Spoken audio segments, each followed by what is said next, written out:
በወቅቱ ቀዳሚ ነው።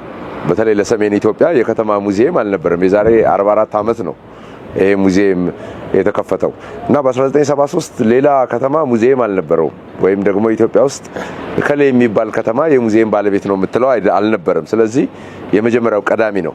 ሁለተኛ ስብስቦቹ በጣም ይለዩ ነበር። ስብስቦቹ ምንም እንኳን የከተማ ሙዚየም ቢሆንም ሀገርን የሚወክሉ ብዙ ስብስቦች ነበሩት። የአድዋ ጦርነት የማይጨው ኮሌክሽኖች ነበሩ። እንደገና ደግሞ ከዛ የሚርቅ ደግሞ የሺህ ዓመታት የአርኪኦሎጂ ቅርስ ስብስቦች ነበሩት። ከዛ ሲያልፍ ደግሞ ዛሬም የምትመለከታቸው ህያው የሆኑ የወግና የትውፊት ቅርስ ስብስቦች ነበሩትና በዚህ በጣም ይለይ ነበር። ሌላው ደግሞ ራሱ ህንጻው የተሰራው እንዲቀላል ነገር አይደለም። 1906 የተሰራ ህንጻ ነው።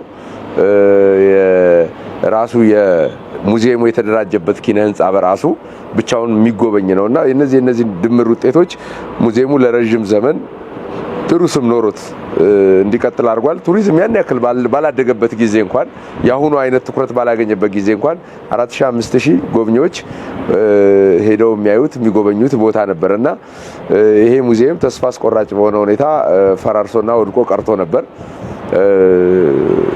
የቅርስ ተቆርቋሪዎች በነበራቸው ተነሳሽነት ከብሪቲሽ ካውንስል በተገኘ ድጋፍ ክልሉም ከተማውም የኢትዮጵያ ቅርስ ባላደራ ማህበርም ባለሙያዎችም ተሳትፈው በሚያስደንቅ ሁኔታ እውን ሆኗል።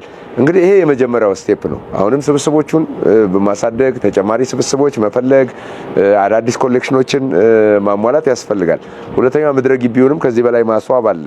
እንደገና ብቻውን ግንጥል ጌጥ ነው ደግሞ ምክንያቱም በአንድ ሰዓትና በሁለት ሰዓት የምትጎበኘው ሙዚየም የደሴን የቱሪዝም ታሪክ ይቀይራል ብዬ አላምንም። ስለዚህ ሌሎችም እዚህ አካባቢ ያሉ ተያያዥና የጠየፍ እነ መርሆ ግቢ የጦሳ ተራራና የአካባቢው የተፈጥሮ መስህቦች እስከ ይስማ ንጉስ ውጫሌ አካባቢ ያለው ማቀናጀትና መስራት ቢቻል አሁን በገበታ ለሀገር እየተሰራ ካለው የሀይቅ ፕሮጀክት ጋር አጣጥሞ ደሴ ማለፊያ ሳትሆን እንደድሮ ምሳ የሚበላባት ከተማ ሳትሆን እንደድሮ ሰዎች የምናየው ነገር አለ ብለው የሚቆዩባት የሚያድሩባት ከተማ ማድረግ ይቻላልና በዚህ ረገድ ሙዚየሙ አንድ አዲስ ነገር ይዞ ይመጣል ብዬ አስባለሁ። የደከሙ ሰዎች የለፉ ሰዎች ሊመሰገኑ ይገባል። በተለይ ባለሙያዎቹ ጥሩ አድርገው እንደራሳቸው ንብረት እንደራሳቸው ጉዳይ እንዲህ የሚያስደስተንን ስራ አሳይተውናል። በዚህ ደግሞ አላቆሙም። እንዲርበን ስለ አይጠየፍ ልማት እንድንራብ ስለ መርሆ ግቢ ልማት እንድንራብ አዳዲስ ሀሳቦችን ሰጠውናል። ይሄ ሙዚየም ዛሬ በተገለጸው መሰረት እስካሁን ድረስ የሉሲ ቅሪታ አካል ከብሔራዊ ሙዚየም ውጪ በቋሚነት ሌላ ቦታ ኤግዚቢት አይደረግም። ስለዚህ የቱሪዝም ሚኒስትር ዴታው ሉሲን ካስት አድርገን በቋሚነት የደሴ ሙዚየም አንድ ቅርስ ሆና እንድትቀጥል እናደርጋለን ብለዋል። ይሄ ሙዚየሙን ልዩ ያደርጋል። ኢትዮጵያ ውስጥ ሌላ ቦታ ስለሌለ እንዲህ አይነት እድል። ሌላው ደግሞ ከታክሲደርሚ ጋር ተያይዞ የፌዴራል ዱር እንስሳት ጥበቃ ባለስልጣን ፕሮሚስ የገባቸው ነገሮች አሉ። እነሱ ሲጠናከሩ ደግሞ በተፈጥሮ ቅርስ ላይ ተማሪዎች ቢመጡ የሚማሩበት የሚያዩበት ነገር ያለ ይሆናል። ስለዚህ ተቋማት በተቋም ደረጃ ቃላቸውን እየሰጡ ነው። እንግዲህ እዚህ አካባቢ ያሉ ቅርሶች አሉ። ሲዘረፉ ከወዳደቁበት ከተጣሉበት ሰዎች አንስተው የወሰዷቸው ቅርሶች አሉ። እነዚህን ቅርሶች የማሰባሰብ የማሰስ ስራውን መስራት ያስፈልጋል። አንጻራዊ በሆነ ሁኔታ የቀጠናው ሰላም በትክክል ወደ አስተማማኝ ደረጃ ሲደርስ እስከ የትም ድረስ ቢሆን ቅርሱ ያለው ቅርሱን ለመሰብሰብ አዳጋች አይሆንም ብዬ አስባለሁ።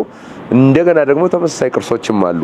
አንዳንድ ሙዚየሞች ለምሳሌ ከአድዋ ጋር ከማይጨው ጋር የተያያዙ የቅርስ ስብስቦች ሌላ ቦታ በርከት ያሉ ቅርሶች ካሉበት ቦታ በስጦታ መሰብሰብና ማምጣት ይቻላል ብዬ አስባለሁ። እንግዲህ አሁን ተጀምሯል። ማስቀመጫው ቦታ አለ።